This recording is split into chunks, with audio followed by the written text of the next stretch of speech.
Državni zbor je dokončal obravnavo predloga novega zakona o delovnih razmerjih, ki skupaj z obravnavanim predlogom novele zakona o urejanju trga dela predstavlja reformo trga dela, s katero naj bi se to področje naredilo bolj fleksibilno.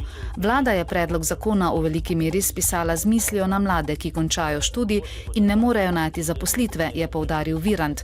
Po drugi strani delovna mesta ustvarjajo delodajalci, zato podpirajo poenostavitev postopkov odpovedi pogodb o zaposlitvi in se bodo zavzemali za to, da bi delodajalce še bolj razbremenili. Ali sta oba zakona primerna za nadaljnjo obravnavo, bodo v Državnem zboru odločili v četrtek. V Pozitivni Sloveniji še niso prejeli odgovora premierja Janeza Janše na poziv, naj zaradi zapletov s podpisi pod referendumsko pobudo razreši notranjega ministra Vinka Gorenaka. Tako je še vedno odprta možnost interpelacije, neuradno pa odločitve danes še ni pričakovati. Zaplet je v Pozitivni Sloveniji danes pojasnjeval tudi predsednik Državnega zbora Gregor Virant, ki ga stranka poziva k odstopu. Virant vztraja pri tem, da Državni zbor pri podpisih ni naredil napake. Zato kljub pozivu Pozitivne Slovenije naj odstopi, tega ne namerava storiti. Gorenak pa je na svoji spletni strani zapisal, da se interpelacije ne boji. Popoldne se bo na Brdu pri Kranju začel 7. vrh slovenskega gospodarstva. Več kot 400 gospodarstvenikov in politikov bo spet razpravljalo o gospodarskih in družbenih razmerah v državi. Sestanka se bodo med drugim udeležili tudi številni ministri in predsednik Državnega zbora Gregor Virant. V Savinjski regiji je 21 občin že posredovalo oceno škode po katastrofalnih poplavah pretekli ponedeljek. Skupna ocena znaša skoraj 25 milijonov evrov. Največ škode so zabeležili v občinah Šoštanj in Ljubno, vsaki jo ocenjujejo po 4 milijone evrov. V občini Gornji Grad škodo ocenjujejo na 3,2 milijona evrov, v Preboldu za 2,7, v Velenju za 2,6 milijona evrov.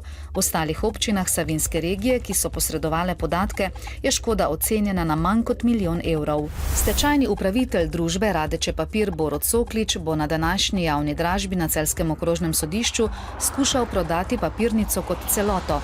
Izklicna cena znaša 6,18 milijona evrov.